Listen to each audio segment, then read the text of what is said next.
When I think of Green Day, I think of the stadium-filling pop-punk band who brought punk to the mainstream before having a series of ups and downs before reaching legendary status and kind of giving up. With 12 albums under their belt, with a 13th on the way, 5 Grammys, multiple platinum-selling records and even 1 diamond, a musical and multiple side projects, it's undoubtable that Green Day are one of the biggest rock bands of the past 30 years. But like all huge success stories like theirs, they started very small. The band formed in 1986 under the name of Sweet Children. Billy Joe Armstrong on guitar and vocals, Mike Dirnt on bass, and drummer Raj Punjabi, who shortly after left and was replaced by John Kiffmeyer. Despite being only 14 years old when they formed, the band gained instant traction through their shows in the California area, especially at the infamous 94 Gilman Street. In 1988, they were signed to Lookout Records and released their debut EP 1000 Hours. The band then changed their name to Green Day after their love of weed and recorded a debut album which was released in 1990 under the name 39 Smooth.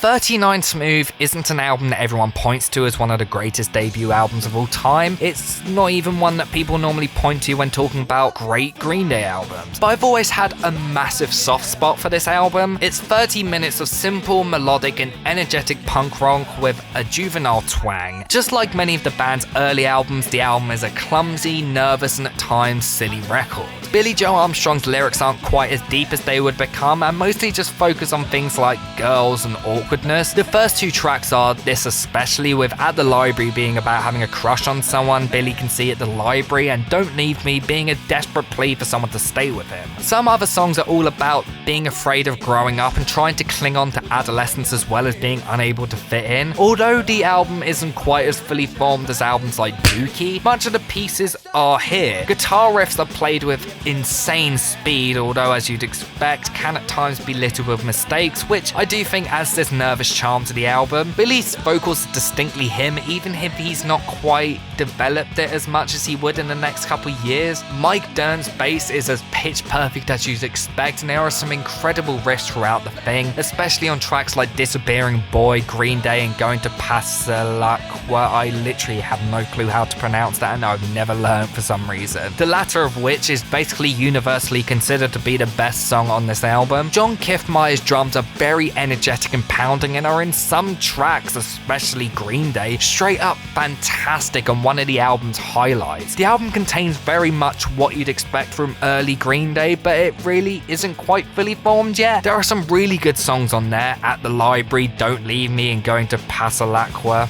those 3 of which are 3 of my favourite Green Day songs. To be fair, if the band didn't evolve into what they did, this may be an album remembered much more fondly by many, considered to be one of the best post-Descendants pre-Blink pop-punk albums. But understandably, the band would just get better and better, and despite very few flaws in my opinion, this album has just kind of sunken into obscurity, which is kind of understandable. After the album's release, it was then re-released as 1039 Smoothed Out Slappy Hours with all the band's EPs. This is the version of the album that is the most widely accessible and the version that I personally own. A few of the EP songs like 1000 Hours are pretty damn good as well. After this, John Kiffmeyer left the band to go to college and drummer Trey Cool from Lookout Records' owner's band, The Lookouts, joined the band. And 29 years later, he's still in the band. This is where the band's iconic lineup started, Billy, Mike and Trey. And in 1991, they released their second album, Kerplunk.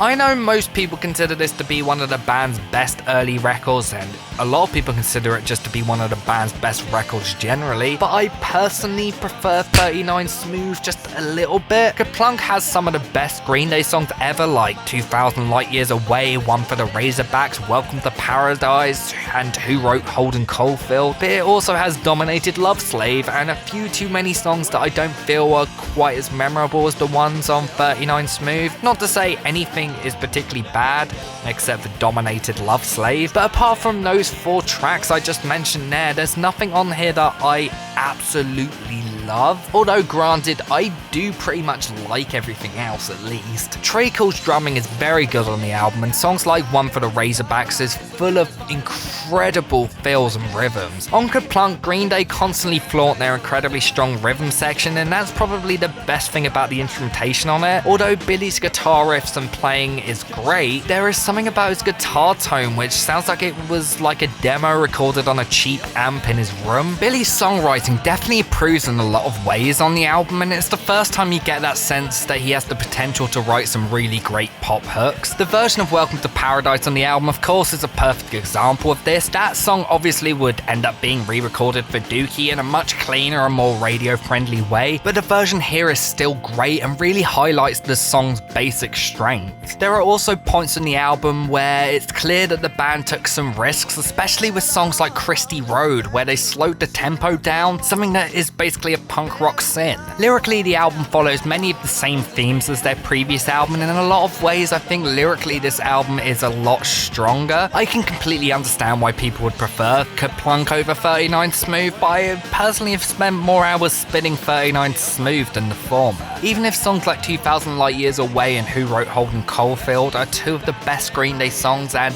better than anything on that previous record. Around the time of Kerplunk, a huge movement was occurring in rock music.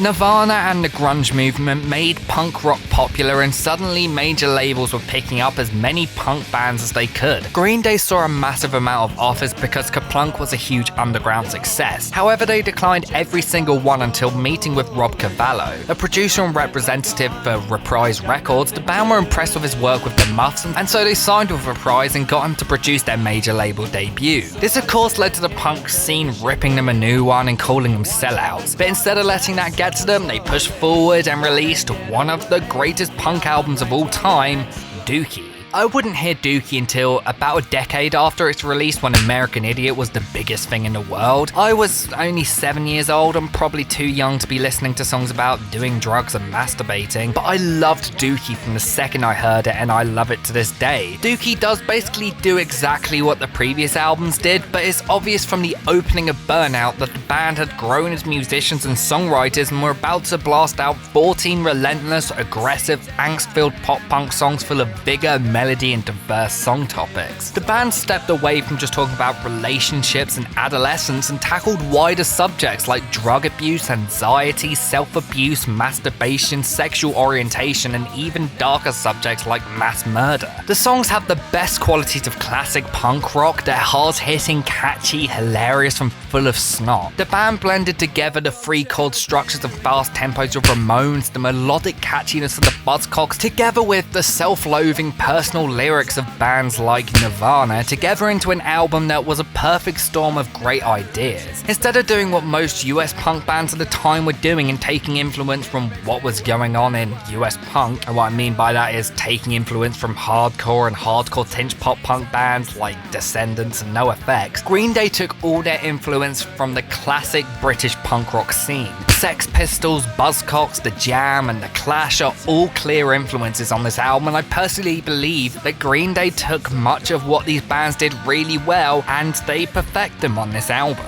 The instrumentation is absolutely top-notch on every single track. Billy's guitar lines are full of incredibly punchy and memorable riffs. Mike's bass work does the same thing, while perfectly balancing out the guitar lines with the rhythm of the songs. Trey's drums are chaotic and pounding, and on this album there is this incredible sense of unity between the band members that wasn't quite felt on the previous two albums. Every instrument feels incredibly connected, as if every single member had the same brain. Everyone complements each other in the best possible ways. Billy's vocals are fantastic, just the right level of snot and melody. He sounds confident and unafraid to express himself and show the world who he is, which, considering how incredibly personal a lot of these songs are, is something very commendable. The song Longview is all about being bored, smoking weed, and masturbating trying to pass the time, something that I'm sure Billy felt very embarrassed singing about once it became one of the band's biggest songs. Coming Clean is all about Billy coming to terms with his sexuality and coming out out as bisexual to his parents. Basket Case is all about his struggles with anxiety and panic attacks, and also references his confusion about his sexuality. There are obviously songs about relationships and girls on their songs like She and kind of loosely When I Come Around, but I think the band reached this incredible maturity on this album while also perfectly encapsulating their youth. It feels like as they went into their 20s and kind of became adults, they grew the abilities to write about the things they were feeling, but unable to fully encapsulate into words previously. The new recording of Welcome to Paradise is perfect in every single way, making the recording on the previous album feel like a kind of bad demo. Not to say that that recording was bad or anything, that's just how great this new version is. The 5 singles on the album are all fantastic, and despite how overplayed they may be, still being a staple on rock radio to this day, I think all of them are some of the band's best. Although I'd be lying if I said I haven't got really tired of Basket Case now. Without this album, it's unlikely that 90% of the punk rock, pop punk, or even just alternative rock bands to form following its release would exist. It's an incredible, near perfect album and one of my all-time favorites. Although I prefer American Idiot just a tiny bit, I still believe this is one of the greatest albums ever made and undoubtedly one of the top 5 best albums of the 90s. It saw instant acclaim, winning the Grammy for Best Alternative Album and selling over 20 million albums worldwide, remaining the band's best-selling album. They toured the world with this album, but weren't done making music quite yet, as just over a year after its release, their follow-up album Insomniac was released.